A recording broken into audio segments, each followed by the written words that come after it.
Hello guys, welcome back to my channel. We are still on the Acha series, and in today's video I'll be showing you how to prepare this delicious native Acha Jollof. So sit back and enjoy. So these are basically all the ingredients we need. I'll be adding the full ingredients to the description box down below, so please do ensure you check it out. I started by adding palm oil to my pan on medium heat. When it was hot, I then added onion and Scotch bonnet pepper and allowed to fry till fragrant. When the onion were perfectly fried, I then added fresh tomatoes to it and mix everything together and allow to fry. So after about 3 minutes, the tomatoes were perfectly fried. I then added the boned fish, popular known as Panla fish or ejakika. I also added grounded crayfish, not chicken seasoning cube, and some salt to taste. I then mixed everything one more time and allowed to fry. So after about 3 minutes, everything was perfectly fried just the way I actually saying it. I then added water. The quantity of water you should add is actually dependent on how soft you want your acha to be. I then added washed acha. I actually purchased this one from the local market.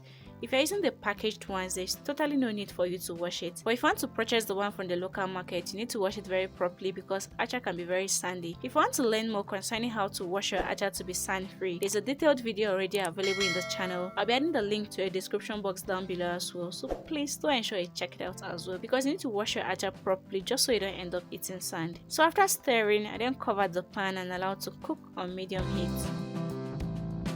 So this was 3 minutes later and the water in the acha is reduced already. I then mixed everything together just so we don't end up with some clumps. And after about 2 extra minutes, this is what our acha looks like. It's actually looking so yummy. So for extra garnishing, I then added scent leaf to it. This will help to boost the flavor of our meal. I then mixed everything together before taking it off from the heat.